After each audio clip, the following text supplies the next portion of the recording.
Y poder. Considerado el predicador que ha marcado la sociedad y decisiones políticas de su tiempo y entorno, escucharán un mensaje por el evangelista internacional, Reverendo Jorge Whisky.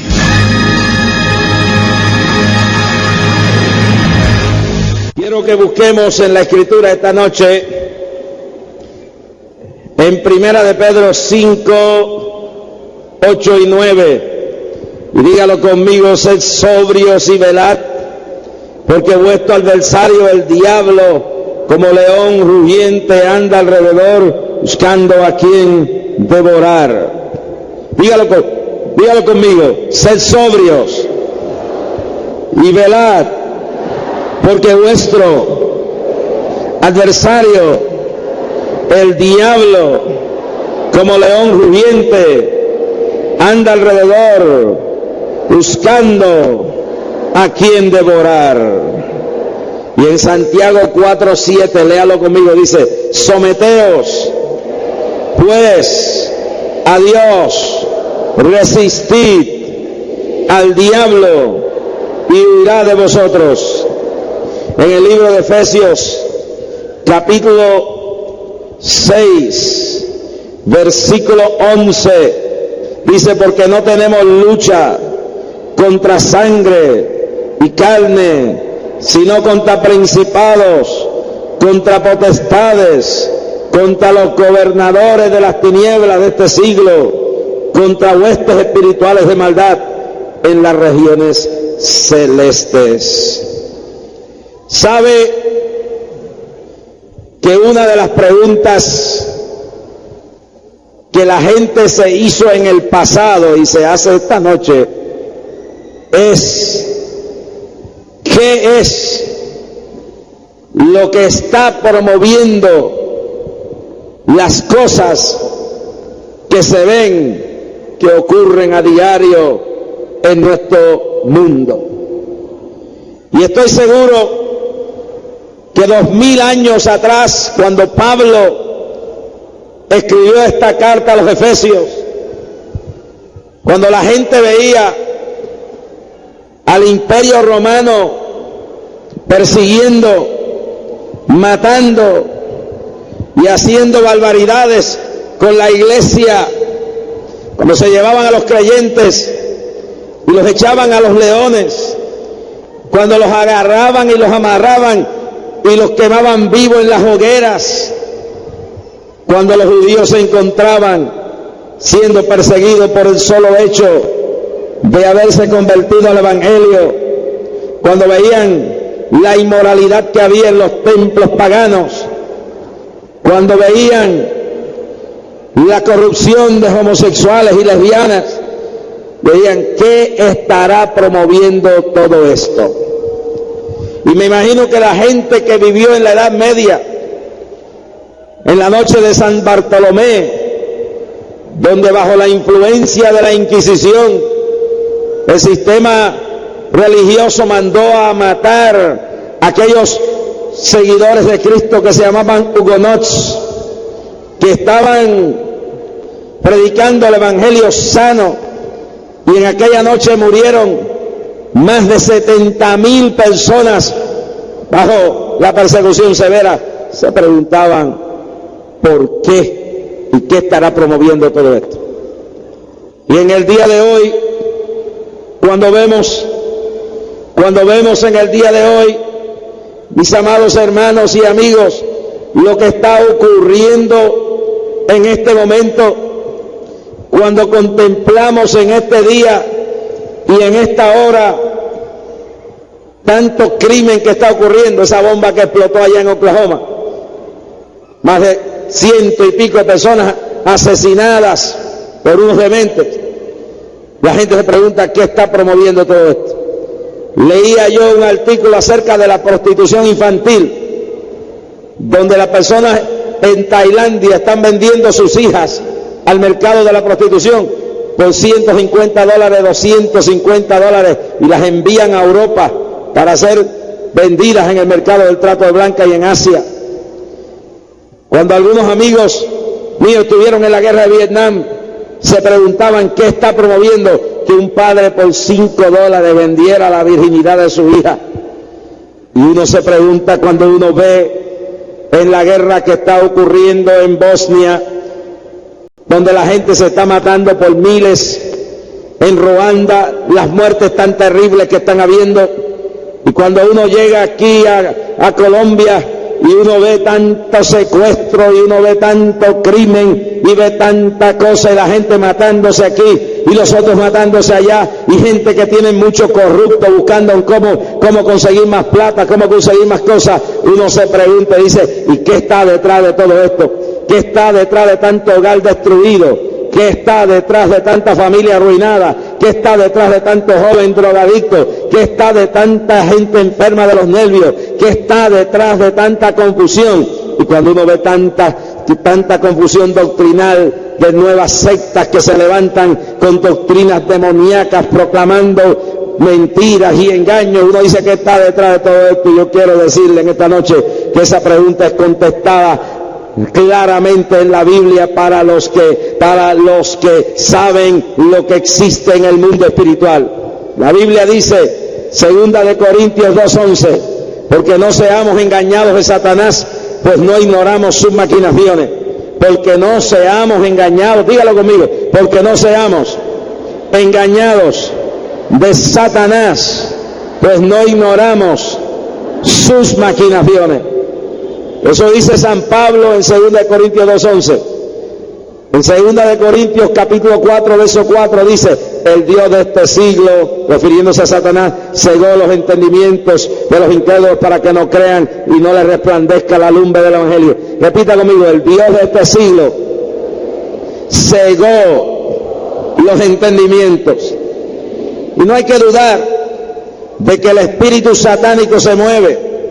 Por eso San Juan el apóstol en el capítulo 4 verso 1 dice, amados, no creáis a todo espíritu, sino probad los espíritus si son de Dios o no. Dígalo conmigo, amados, no creáis a todo espíritu, sino probad los espíritus si son de Dios o no.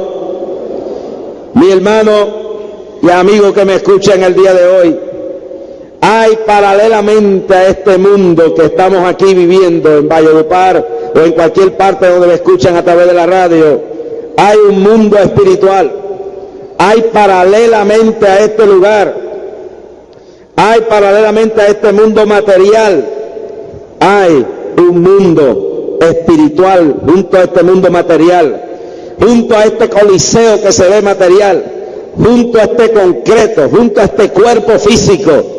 Junto a esto que vemos hay un mundo invisible, un mundo espiritual, donde se mueven fuerzas positivas y fuerzas negativas. Aquí se mueven los ángeles de Dios y aquí se mueven ángeles del diablo. Aquí se mueven espíritus demoníacos, como se mueve el Espíritu Santo también. Usted no puede ver esta noche el oxígeno, usted no puede ver el aire, pero el aire está aquí. Y la razón y la prueba más grande de que hay oxígeno aquí es que usted no está muerto, que usted está vivo. Usted no puede ver muchas cosas esta noche.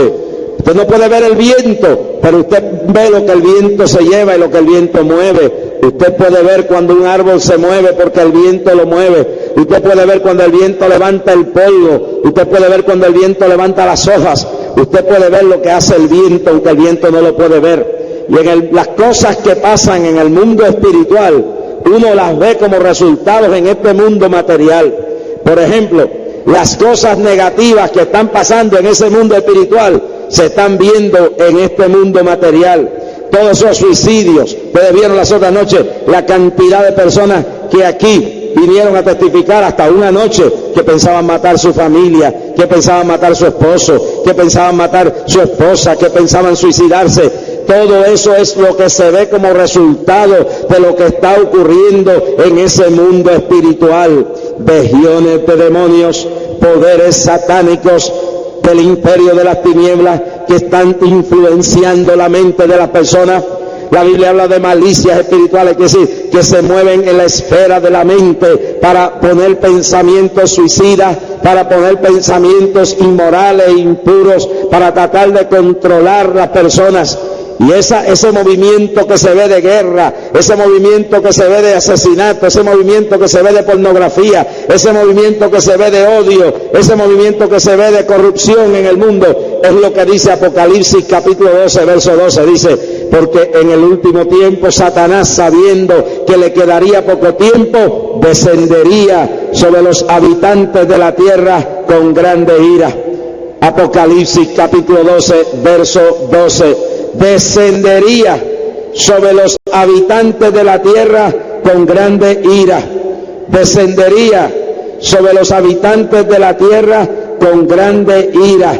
Y lo que estamos viendo esta noche, lo que estamos viendo en esta noche, no es nada más que una invasión demoníaca sobre la tierra, porque el diablo sabe que le queda poco tiempo. Satanás sabe que muy pronto se abrirán los cielos, las tumbas de los justos se abrirán y Cristo levantará su iglesia y ya comenzará el fin de su reinado de terror sobre la humanidad. ¿Sabe eso? ¿Y qué ha pasado? Está lanzando sus ejércitos, está lanzando sus últimos ataques, está lanzando sus últimas bombas sobre el mundo. Apocalipsis 12:12. Y el diablo en aquel tiempo descendería sobre los habitantes de la tierra y del mar con grande ira. Mire las dos cosas que hay ahí: descendería con grande ira. Eso es lo que estamos viendo, toda esta violencia, todos estos desajustes emocionales que tiene la gente, todos estos temores que hay en la gente, toda esta violencia que hay. Gente siendo secuestrada, gente siendo matada, gente matando. En muchas ocasiones matan gente que no son y otros que son, y se matan de parte y parte. La gente se está destruyendo unos a otros.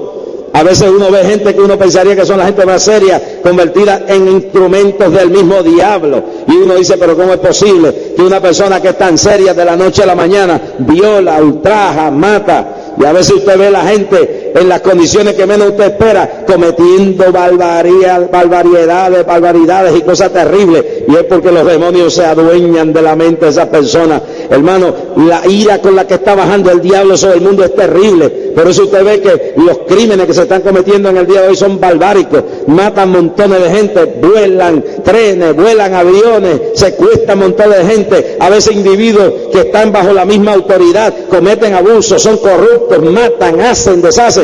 ¿Cuál es el problema de México ahora mismo?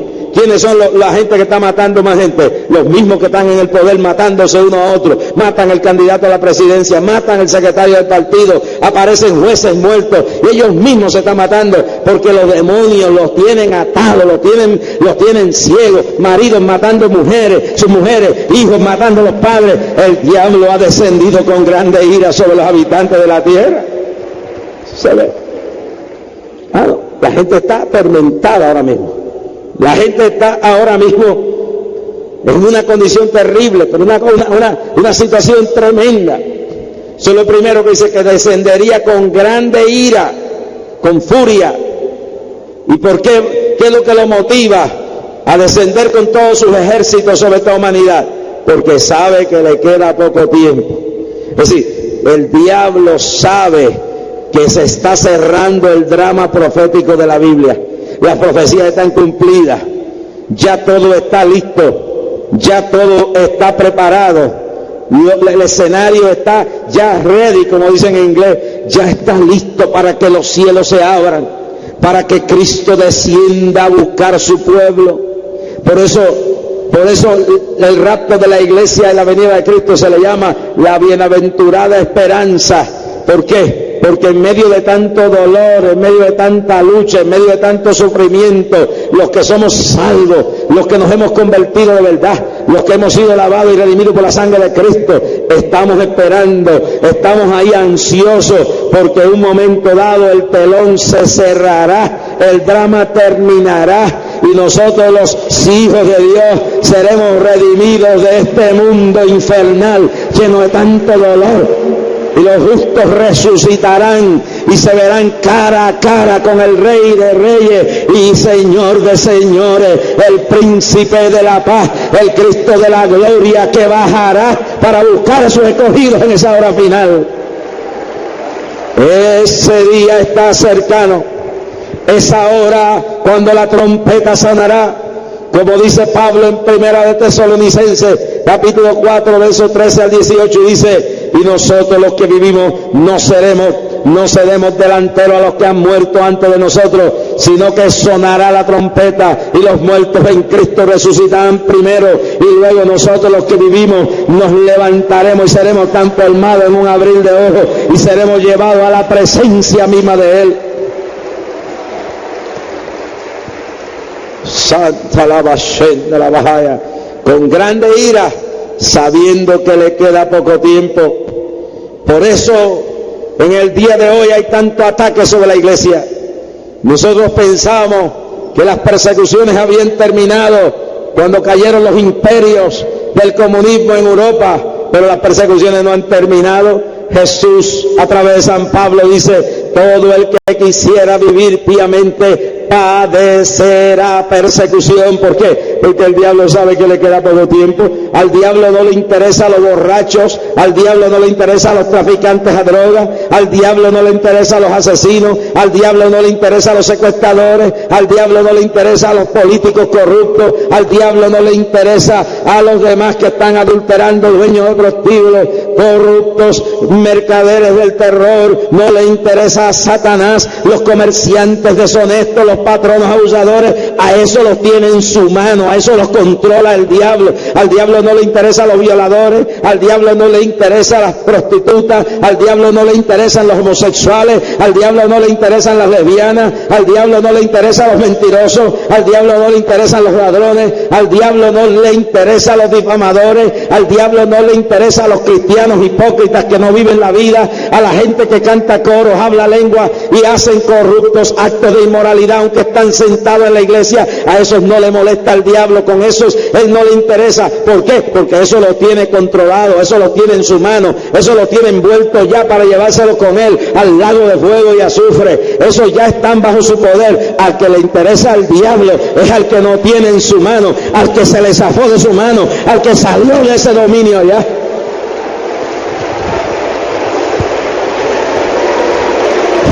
Dice: bueno, pero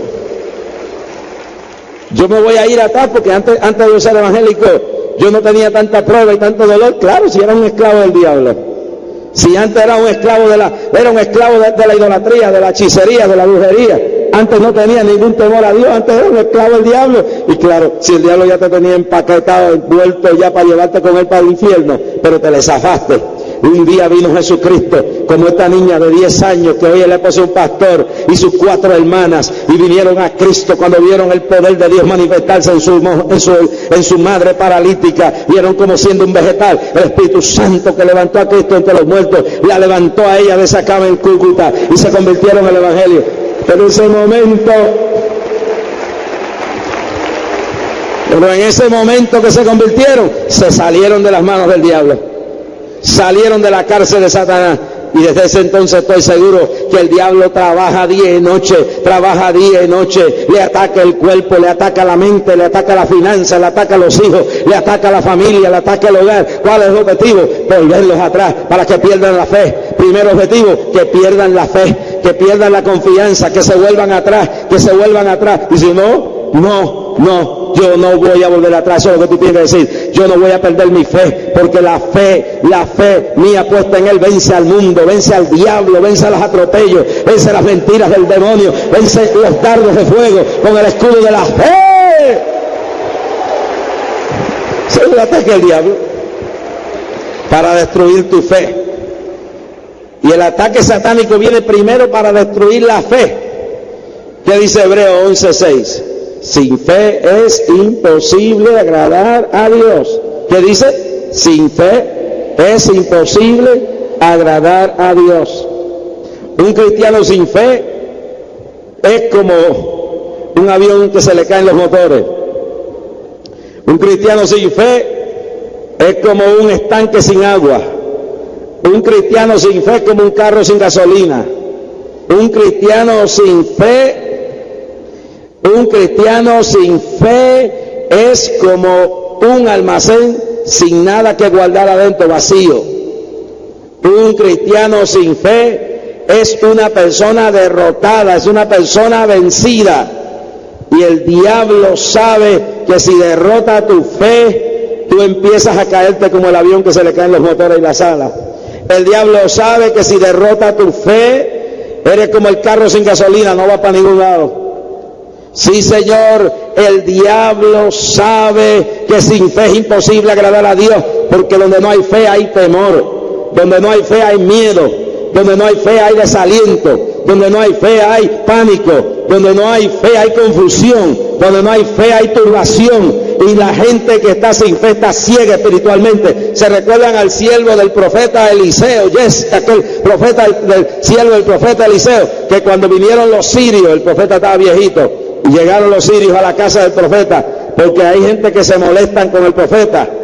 Y allí había un gobierno que era el gobierno del rey de Siria, y el gobierno de Siria le molestaba grandemente al profeta, porque cada vez que él hablaba, todos sus planes maquiavélicos contra el pueblo de Israel se caían. ¿Y qué sucede? Que cuando el profeta está en su casa, ya viejito, le llega noticia al rey de Siria, dice: voy a invadir a Israel. Pero viene uno de los ayudantes del rey y le dice al rey de Siria: pero vamos primero a acabar con el profeta. ¿Te ves el principio de lo que estoy hablando? Antes de acabar con el político, había que acabar con el profeta.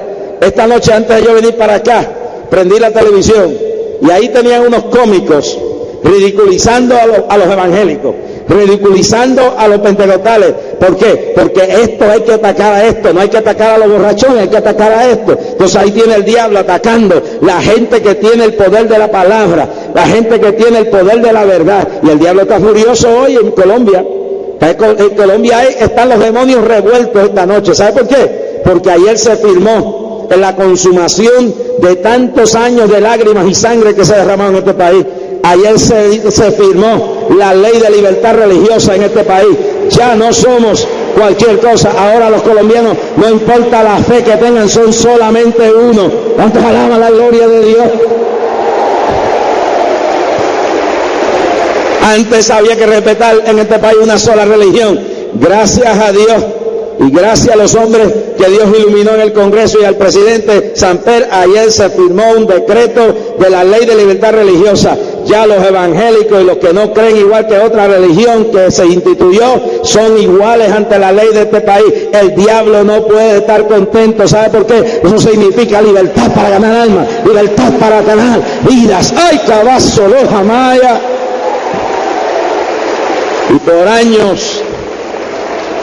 años se oró, se ayunó, se pagó con sangre. Cientos de hermanos murieron en esa situación. Los muertos eran enterrados en los cementerios de los animales. Los hijos no podían, en un tiempo en Colombia, los hijos de los evangélicos no podían estudiar a menos que no negaran la fe cristiana.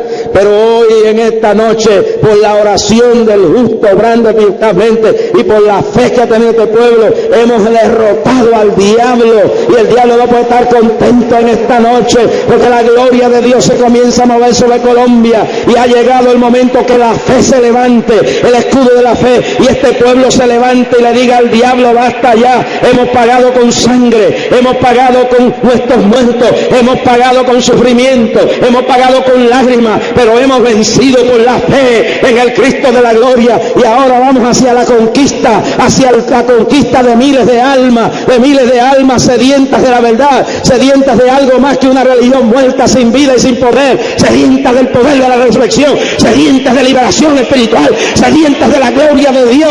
Alaba la gloria de Dios en esta noche.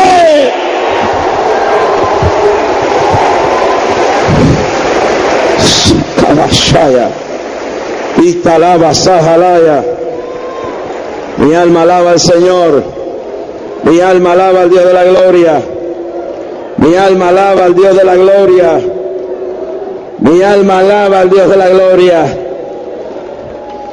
Y yo me siento contento esta noche, porque en el 1969, cuando esta joven se convirtió con sus hermanas y su familia para ganarnos esas almas, tuvimos que pasar tribulación terrible. Esa campaña la dimos bajo fuego y persecución. El diablo se levantó con furia, traían perros, la autoridad policial, influenciada por líderes religiosos del Estado, venían con perros para sacarnos del round point en Cúcuta, tiraban piedras, nos quitaron las bocinas para que no predicáramos y empezamos a predicar con megáfonos de cartón, pero entonces venía el Espíritu Santo y cogía la voz nuestra y la amplificaba, y a kilómetros oía la voz como voz de trueno con la palabra del Señor. 1969 teníamos que salir huyendo del culto en muchas ocasiones, o llegar al culto disfrazado para que no nos arrestaran, no por ser traficantes de drogas, no por ser asesinos, sino por ser predicadores de la palabra. Y llegábamos por la noche escondidos para evitar ser arrestados hasta que estábamos en la plataforma. Fuimos a un pueblito cerca de Cúcuta, donde tuvimos que salir huyendo, porque por usar una bocina nos prohibieron y nos amenazaron con cárcel. Cerraron la salida del pueblo con tropas de la policía para capturar no a unos asesinos, no a unos criminales, sino para capturar a unos hombres cuyo delito era usar 2 bocinas para predicar el Evangelio de Jesucristo. Pero déjeme decirle, no me capturaron, porque tampoco me dio la gana de entregarme. Y le pasé como si fuera un hombre invisible en la cara de aquellos hombres allí, hasta que llegué a Cúcuta y seguí predicando. La persecución se incrementó de tal manera que tuvimos que huir a San Antonio del Táchira en Venezuela y escondernos, como dice la Biblia, entre tanto que pasa la ira un poco. Gente fue golpeada, apedreada, hubieron cosas terribles, pero esa campaña en Cúcuta dejó casi 30 iglesias fundadas, y de ese fruto esta noche hay la esposa de un pastor, sus hermanas, sus familiares, predicadores, evangelistas, líderes de concilio, predicando en Colombia la palabra, porque tuvimos fe.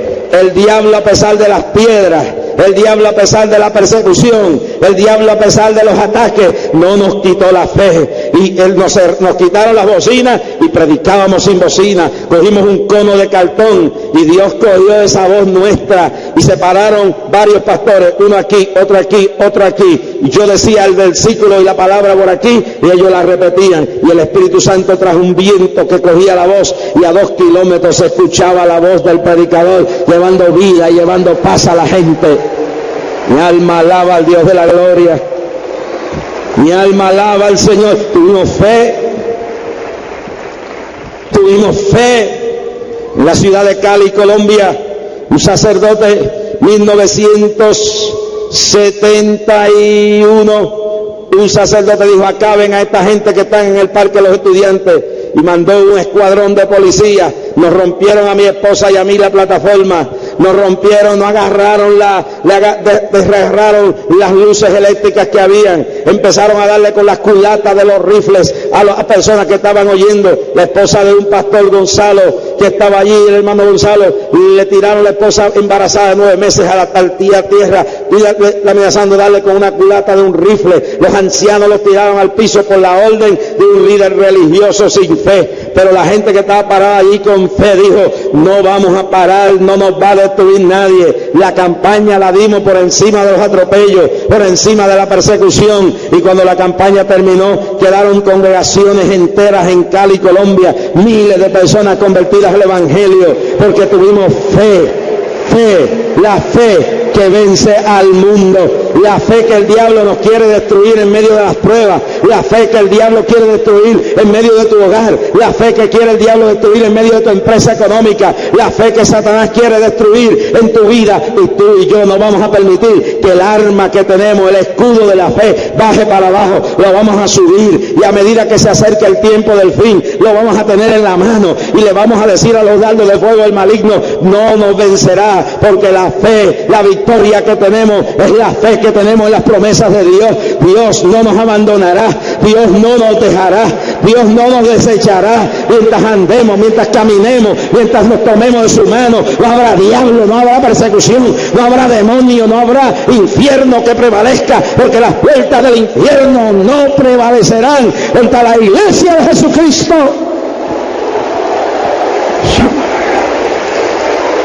Y trató de destruir la fe de Job.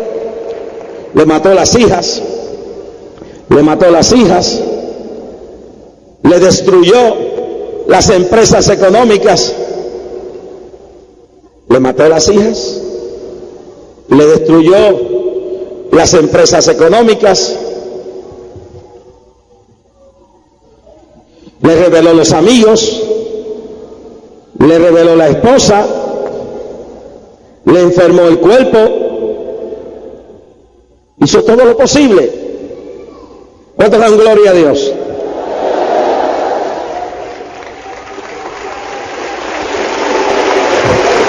Ajá. Eso es así, hermano. Lo enfermó, le mató las hijas, le destruyó las empresas económicas. Escuché bien claro. Y lo último que hizo fue que agarró la mente de doña Jopa. Y doña Jopa la cogió un demonio y empezó a usarla contra don Job para destruirle la fe. Y cuando el viejito estaba sin plata, sin amigos, sin familia, sin empresa, enfermo, la vieja vino y le dijo: oye, Jopito, ya tú no vales nada, viejo, acabas de morirte. Qué estímulo, ¿ah? Que la esposa de uno se pare al lado de uno en el momento más difícil y diga: viejo, muérete ya, y tú no vales nada.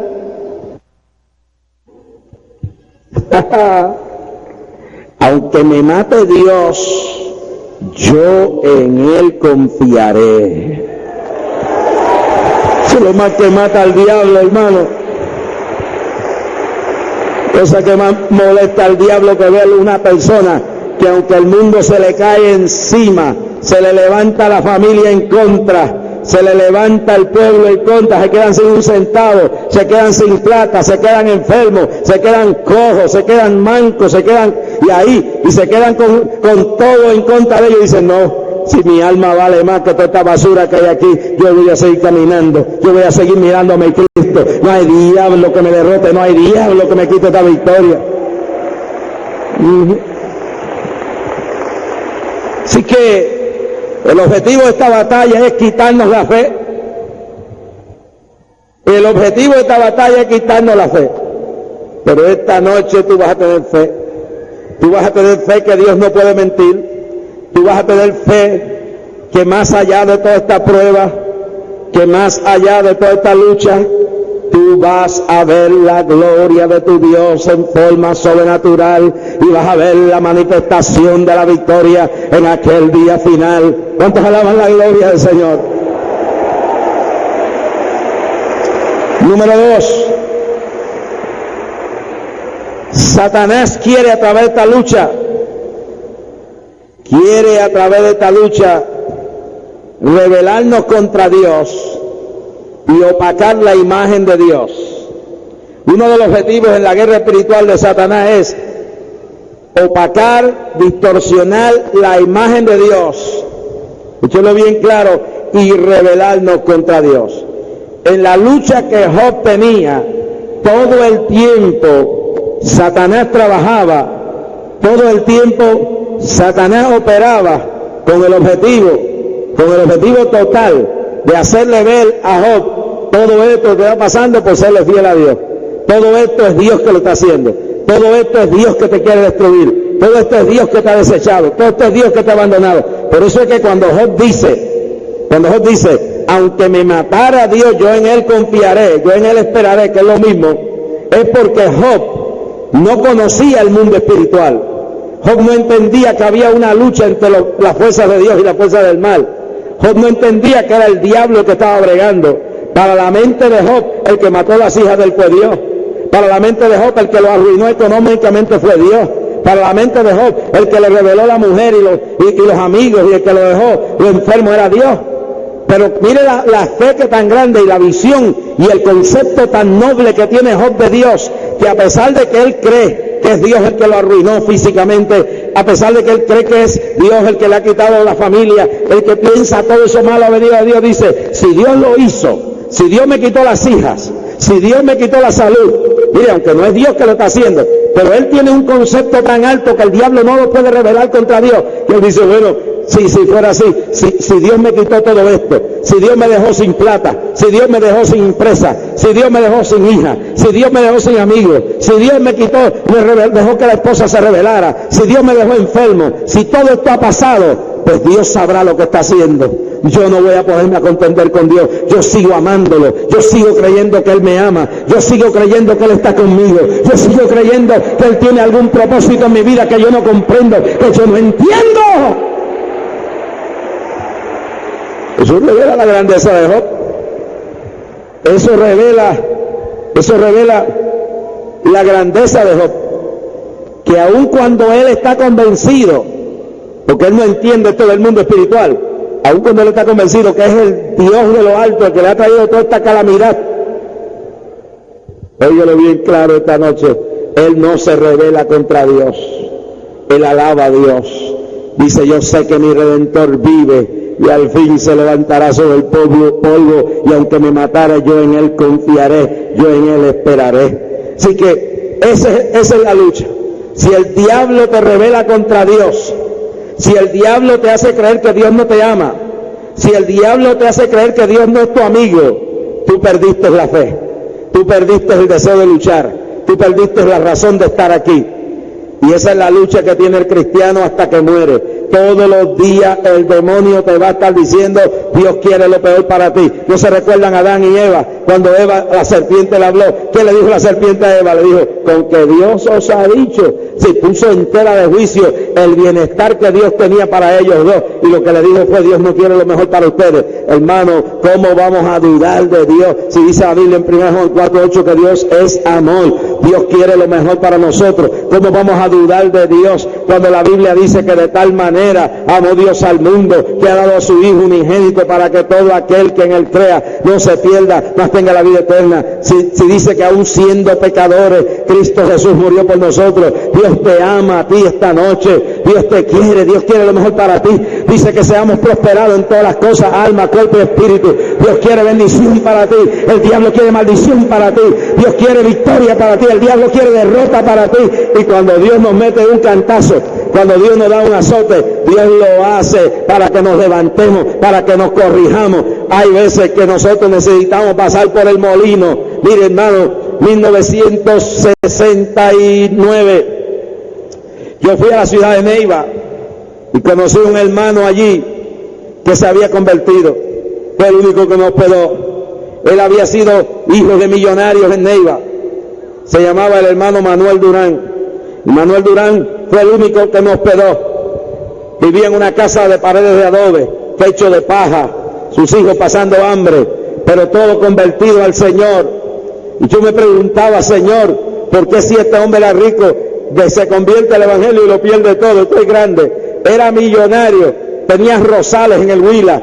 Y cuando aquel hombre se convierte al Evangelio, perdió los arrozales, perdió la familia se rebeló y estaba viviendo en una miseria terrible. Y yo decía: Dios mío, ¿por qué tú siendo tan grande has permitido esto? Pero empecé a ver a Manuel y me le quedaba mirando a Manuel. ¿Y sabe lo que yo veía en Manuel? Que la vida de aristócrata que tenía, de las familias más renombradas en la ciudad de Neiva, en el departamento del Huila, lo hacían un soberbio. Y era tan orgulloso que tarde o temprano la soberbia que él tenía, la arrogancia por ser de sangre azul, lo iba a llevar al infierno. Y Cristo tuvo que salvarlo, pero Cristo quería quitarle la sangre azul y ponerle la sangre roja del Calvario en su vida. Y la única manera que Dios tenía para quitarle eso era haciéndolo pasar por el polvo. Manuel no sentía compasión por los pobres. Era un aristócrata que tenía miles de acres de arroz y eran dueños en parte de un gran arroz que se fabrica aquí en este país.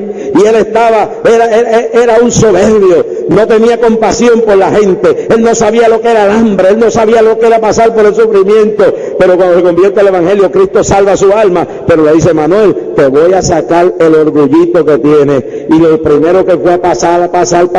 Y cuando llega Jorge Rasky, Manuel está viviendo en una casa de paredes de adobe, techo de paja. No sabían lo que era comer una pedacito de carne, no sabían lo que era unos espaguetis con salsa de tomate. Y yo dije: a esta casa que yo vine, aquí no hay nada, aquí voy a pasar hambre. Y lo primero que me pasó a mí, que cuando entré a la casa al día siguiente, por la ventana del cuarto me robaron el pantalón con todo el dinero que yo tenía.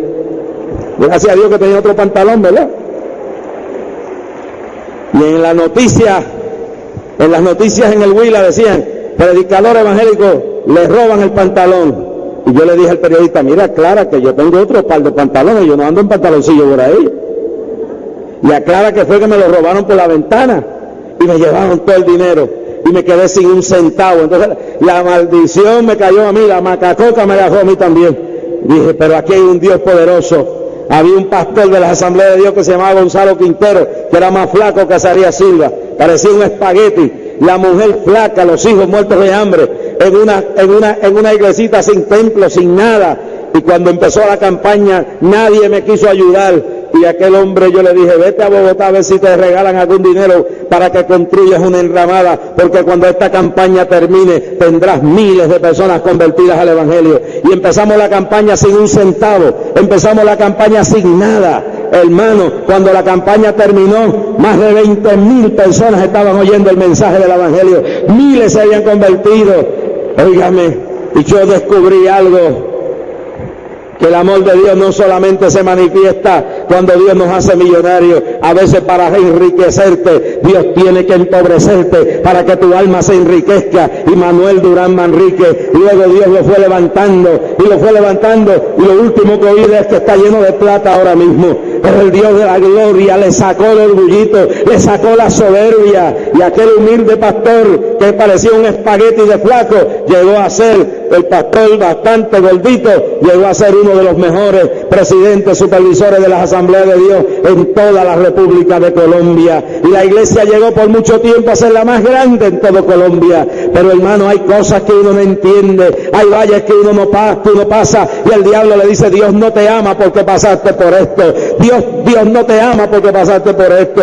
Yo me recuerdo cuando Dios me llamó al ministerio, y yo era pastor en un pueblo llamado Junco, y Dios me dijo, yo no te quiero aquí pastoreando. Yo dije, aquí me voy a quedar, y Dios me dijo, no te quiero aquí, y me hubo un accidente terrible, y yo pensando en la seguridad económica, quería quedarme en ese pueblo, pero entonces vino un accidente, y la plata se me hizo agua, empecé a verme en una miseria tan terrible, y yo me preguntaba por qué Dios ha permitido esto, y en esa miseria Dios me habló y me dijo, lo he permitido porque no te quiero aquí, porque tienes una encomienda de ir por el mundo entero a predicar mi palabra, y aquí te vas a morir, y como no me oyes mi voz en otra forma, te he quitado todo para que entiendas que yo soy quien te mando, soy quien te envío, soy quien te hablo.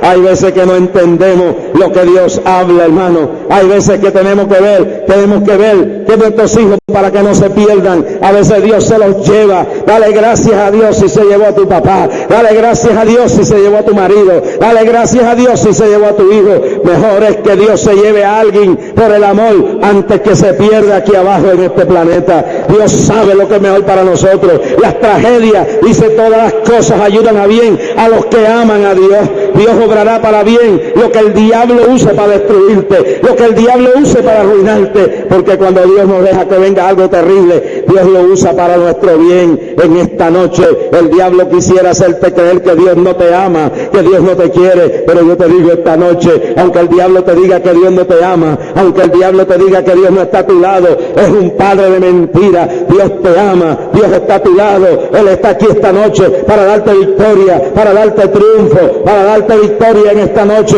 en el nombre de Jesús de Nazaret. Y te da victoria sobre el diablo.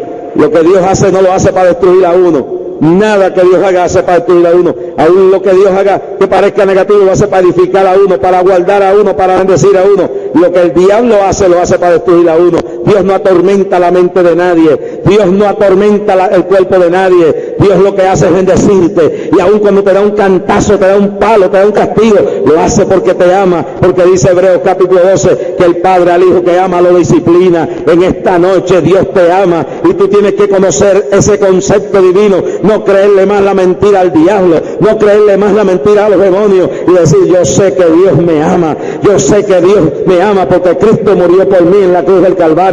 Yo sé que Dios me ama, y esta noche me voy a convertir a Él, esta noche voy a confesar mis pecados. Mire que hay gente que si Dios los fuera a juzgar por lo que están haciendo, Dios los mataría. Mire, una de las cosas más terribles que le pasa a mucha gente es que cuando están en el Evangelio piensan que la razón de que hagan algo malo, no caen muertos, es porque Dios no es poderoso. Hermano, si Dios quisiera matar a gente que anda haciendo adulterio, gente que anda haciendo trampas, gente que anda haciendo cosas horribles detrás del Evangelio, si Dios quisiera hacerlo, dejabas muerto como dejó a Ananías y Zafira. pero Dios en su amor a veces deja que la gente siga,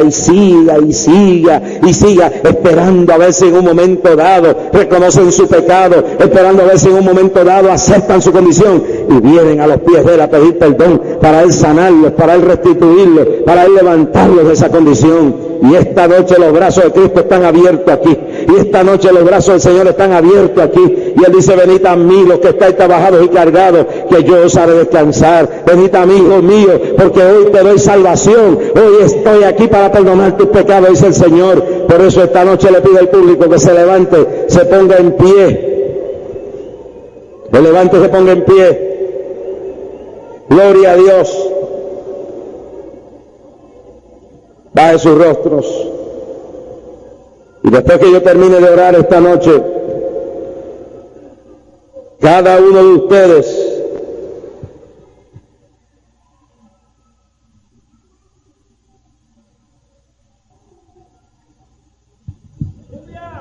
en esta noche, yo le voy a pedir a cada vida que está ahí que baje aquí, descarriados, vidas que están apartadas del Señor, bajen aquí esta noche y díganle al Señor: salva mi alma, Señor, redime mi pecado, yo me voy a reconciliar contigo, yo me voy a arreglar contigo esta noche, yo voy a volver a ti esta noche, Señor, yo voy a convertirme a ti esta noche, Señor. Yo quiero que ustedes miren, aquí hay una escalera aquí detrás, hay otra escalera aquí, hay otra escalera ahí, otra allí, otra allí, otra allí, otra allí, otra aquí. Busque bajar por esas escaleras. Los ujieres, por favor, los consejeros que están allá arriba, óigame bien, ayuden a esta gente a llegar aquí. Ayuden a esta gente a pasar aquí esta noche. Y díganle al Señor: Señor, ayúdame a traer un alma. Yo voy a pedir que empiecen a bajar por esas escaleras y vengan aquí esta noche y digan: Cristo, salva mi alma. Cristo, perdona mis pecados. Y los que me oyen a través de la radio, estén listos para recibir al Señor esta noche. Estén listos para, a través de las ondas radiales esta noche, decirle: Señor, yo me rindo a tus pies y pido perdón por mis pecados. No seré más un esclavo de Satanás, no seré más un esclavo del enemigo. Esta noche yo me convertiré a ti, en el nombre de Jesús. Amén. Empiecen a bajar, empiecen a bajar, empiecen a bajar, de donde quiera estén, empiecen a bajar esta noche. Alabado sea el nombre del Señor. Empiecen a descender de todas esas gradas, esas miles de personas que están aquí en este coliseo. El Señor dijo: el que me negara delante de los hombres, yo le negaré delante del Padre y sus santos ángeles. Mas el que me confesara delante de los hombres, yo le confesaré delante del Padre y de sus santos ángeles. Alabado sea el nombre del Señor. Gloria a Dios.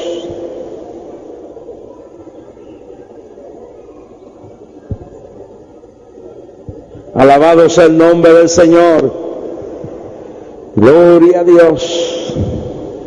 Gloria a Dios. Gloria a Dios. Siguen bajando. Hermanos, decenas de personas están bajando. Si hay alguien a su lado, háblele. Si hay alguien a su lado, dígale: esta es la noche de salvación. Esta es la noche de venir a Él. Ven a Él, pecador, esta noche. Dile: Cristo, joven que me está escuchando. Muchos jóvenes están pasando. En esta campaña la mayoría que han pasado son la juventud de Valledupar, que están pasando por cientos a aceptar al Señor. Padre, en esta noche te pedimos que le hables a todas estas vidas. Te pedimos que toques cientos de almas a través de la radio. Y en esta noche, tu Espíritu Santo llegue a esos corazones, quebrantes las ataduras del enemigo, para tu gloria y para tu honra, Señor. Han escuchado un mensaje especial para estos tiempos por el evangelista internacional, Reverendo Roger Bresky.